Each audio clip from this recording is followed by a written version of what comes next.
I'd like you to jump into this.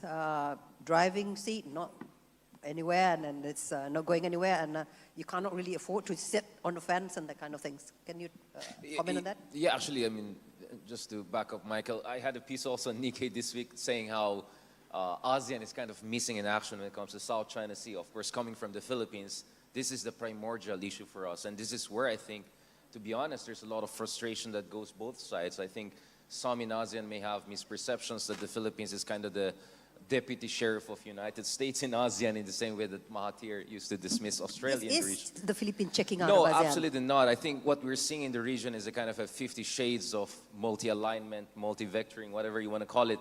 I don't think President Marcos Jr. wants to fully align with United States against China, just like much of ASEAN. He wants to keep things on an even keel with China as much as possible. But I completely agree with Pak Marty that not making a choice is a choice in itself, except it's increasingly a luxury that more and more of us cannot afford. And I think President Marcos Jr. tried his best. In fact, his first state visit was to China. He tried to get something, whether on the BRI front, on the South China Sea front. He was not really getting much out of it, and I think that increasingly pushed him towards traditional alliances. And now we have all these conversations about enhanced defense cooperation agreement. Now, speaking of ASEAN and how ASEAN can be relevant to us, I mean, whenever I speak about ASEAN, it's kind of a, you know, we call it cariño brutal. You know, it comes from a place of love when I criticize ASEAN. I don't think I share a lot of my compatriots' skepticism or cynicism towards ASEAN.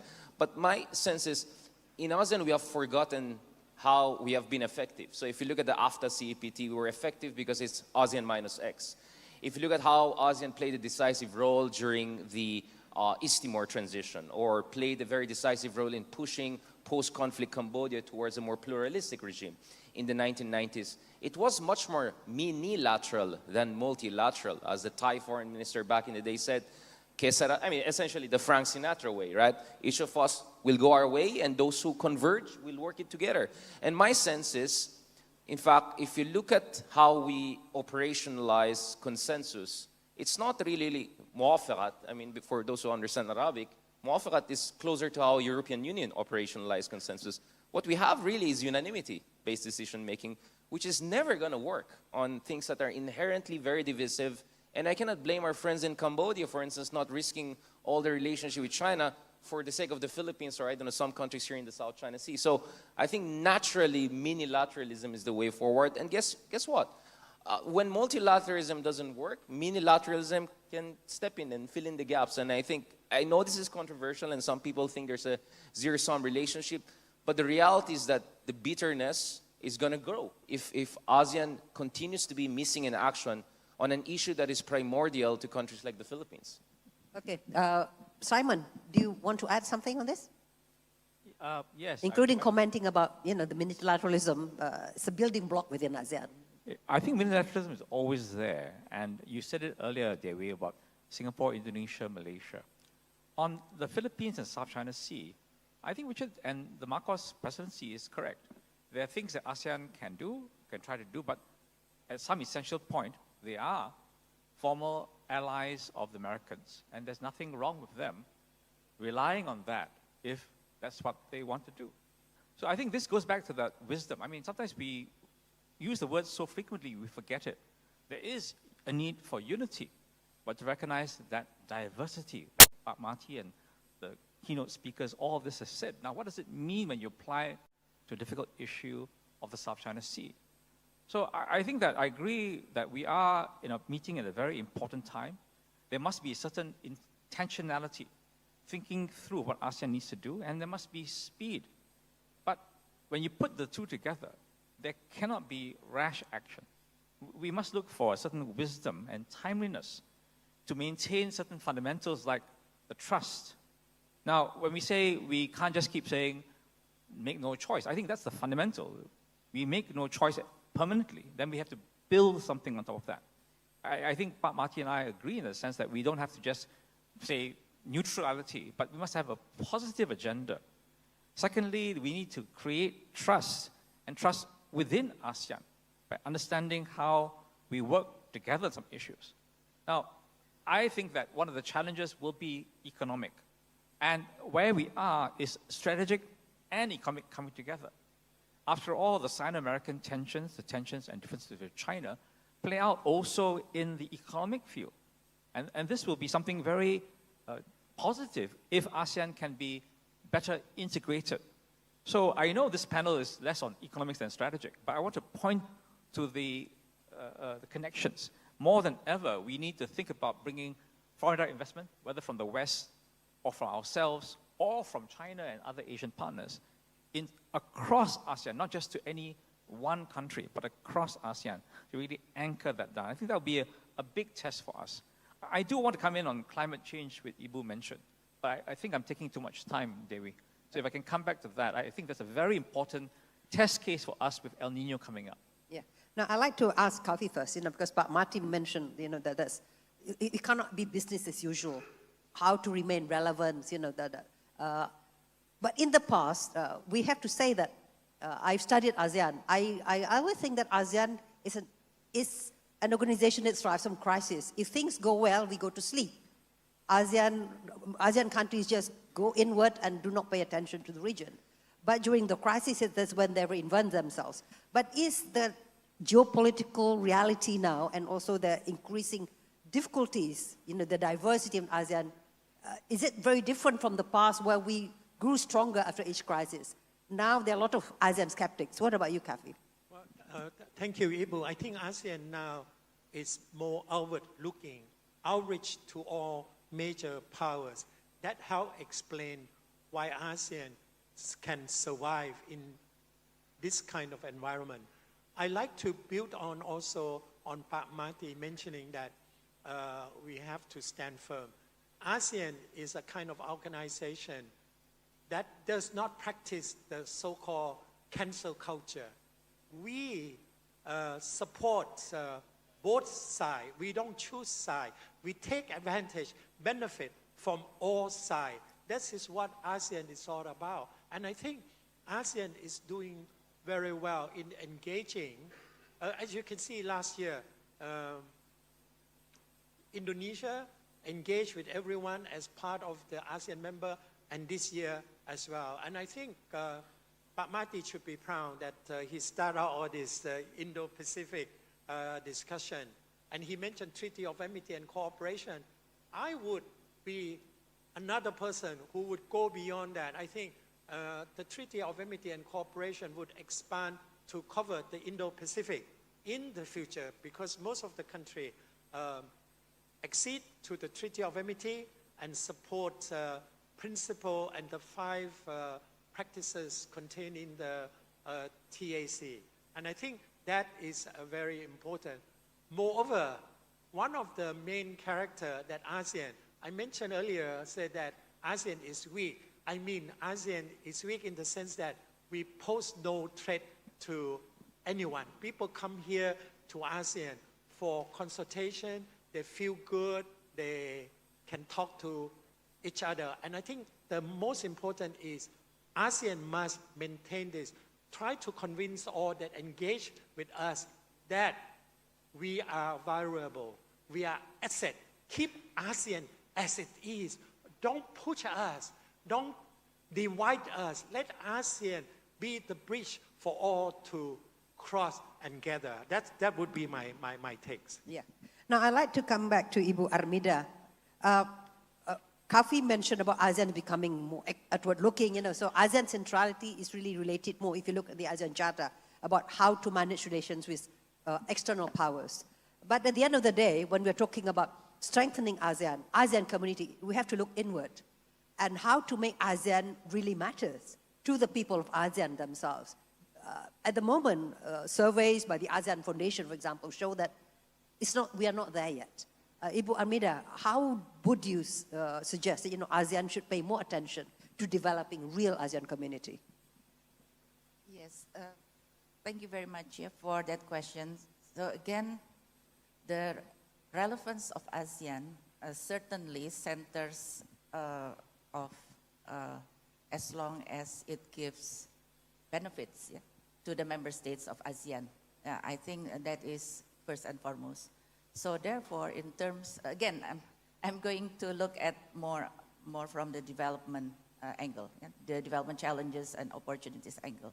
So in that context, within ASEAN, of course, the ASEAN member state, what are the development issues, development challenges? That's one. Again, I already mentioned that earlier, in which, again, there is a sort of transformation of the agenda to be broader and to also to include the emerging development issues. That's number one. Number two, within ASEAN, including across the ASEAN countries, there are this, again, some colleagues call it diversity, but certainly there are these different development stages across the ASEAN member states. So therefore, how across or within ASEAN itself, there are, I would say it, how to strengthen, how to reduce these development gaps, What I understand, when this social culture pillar was first initiated, that was one of the primary objectives. So the question now is, has ASEAN achieved on that objective, to reduce the development gaps across the ASEAN member states? And third is, again, to have this relevance, how also for ASEAN to, aside from also take these emerging development challenges, also to mainstream, again, the resilience, the inclusivity, and the sustainability within all this development agenda. Why is important? Because let's take resilience. Now, as we embark from the COVID-19, and many countries are recovering, right?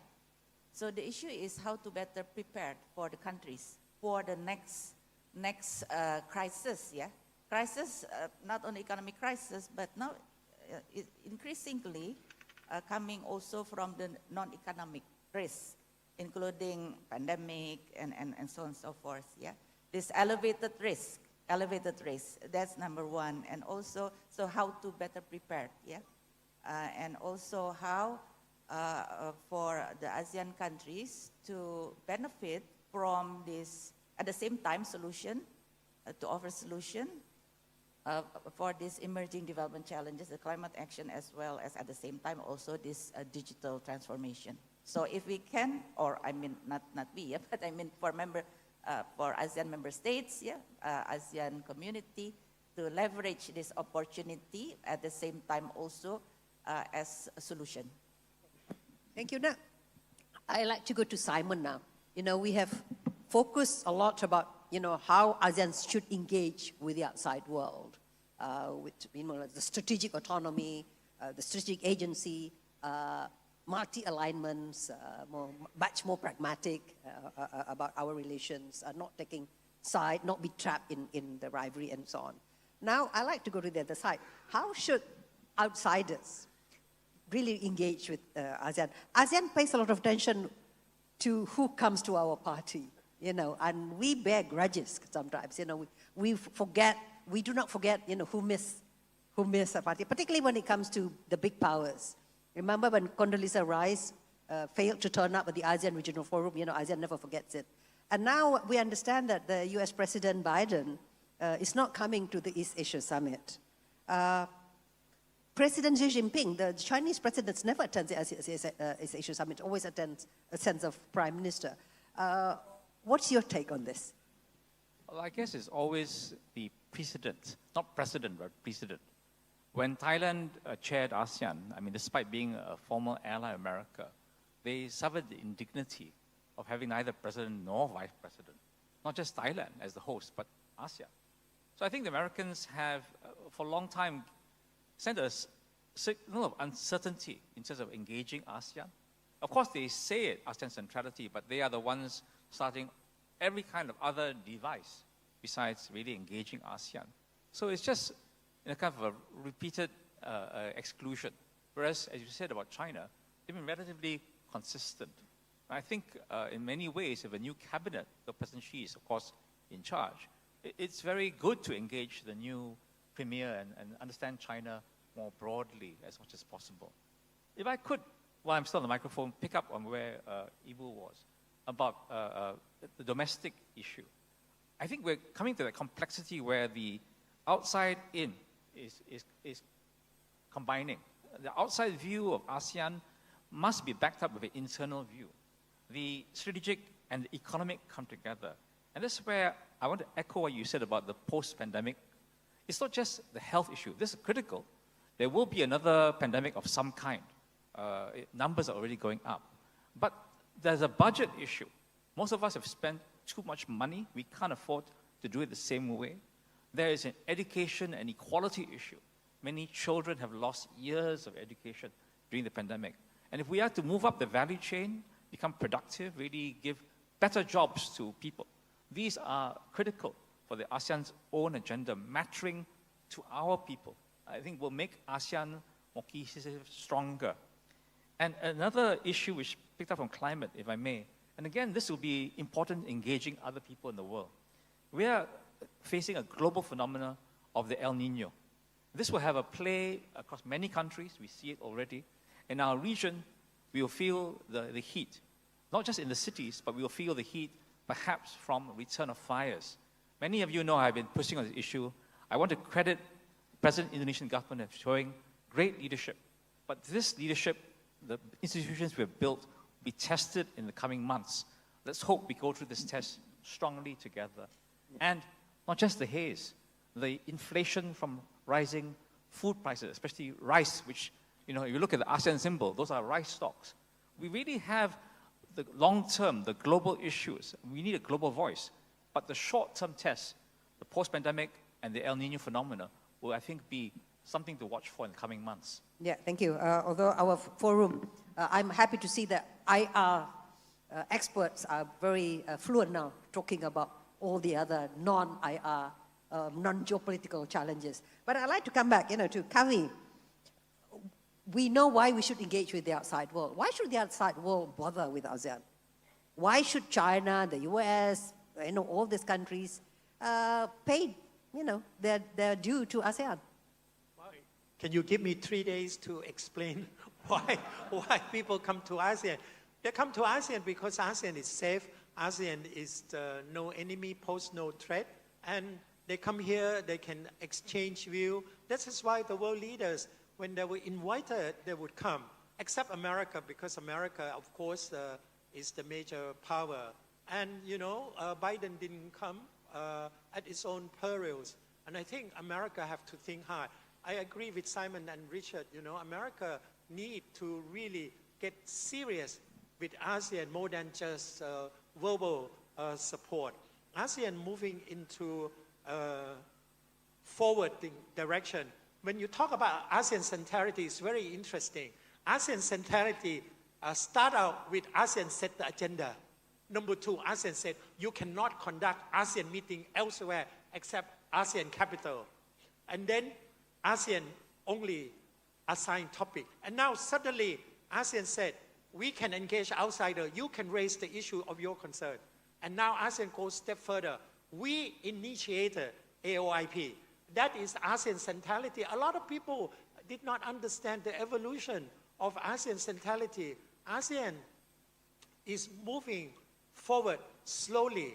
Of course, people talk about Myanmar crisis. They want us to solve the very complex Burmese quagmire, like you push the button in the like or dislike in social media. Cannot. It takes time. When ASEAN commit to a cause, not like United States, we cannot step back. We cannot backsliding. We are ASEAN. We commit and we move ahead. And Pak Mati must know well.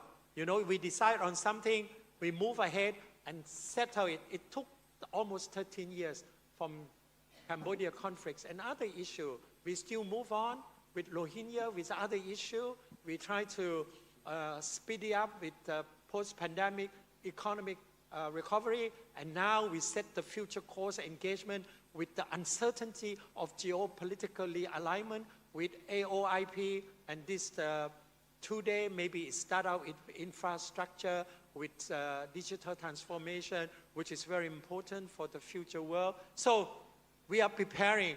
But ASEAN is ASEAN, we cannot brag about it too much.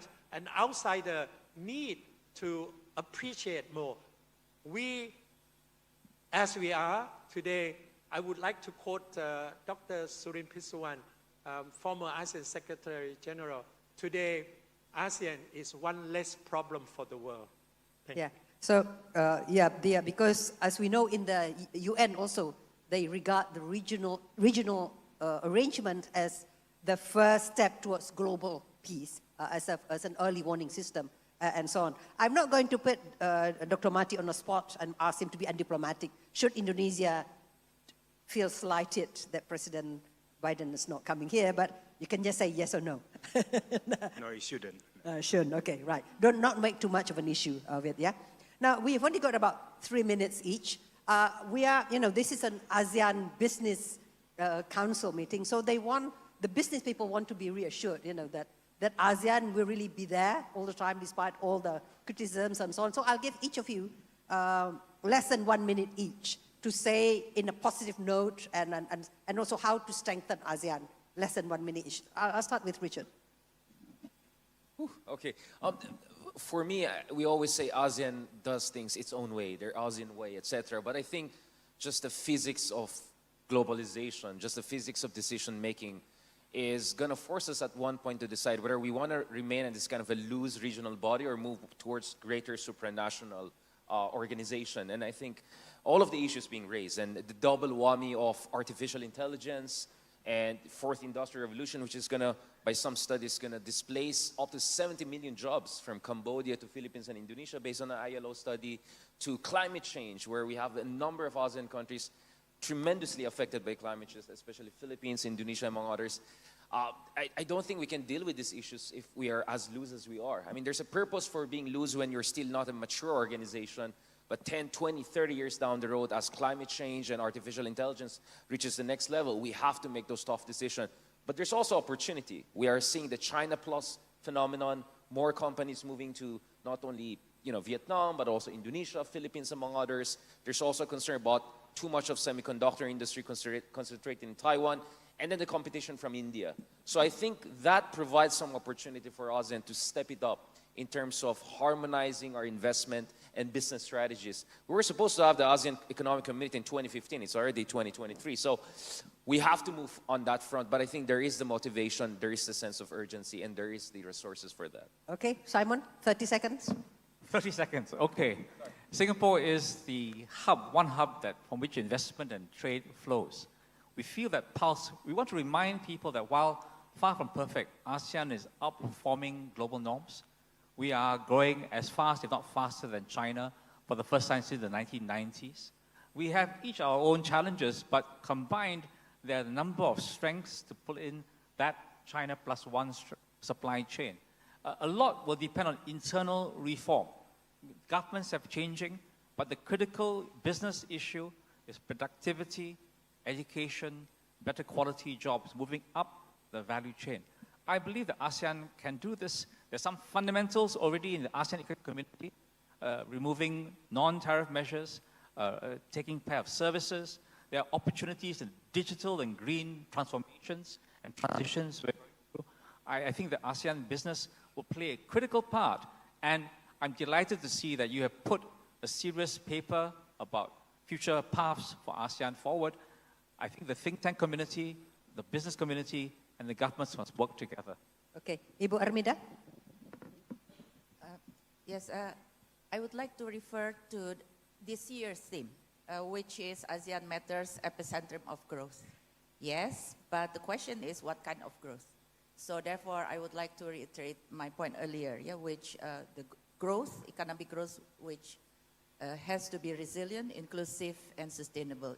Resilience to future economic and non-economic risk or shock.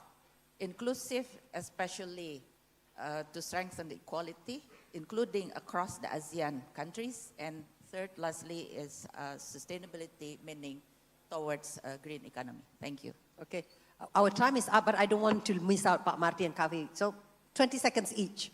Well, one thing I think ASEAN has not done yet, that is the handover to younger generation. I hope next year there will be younger speaker That is important.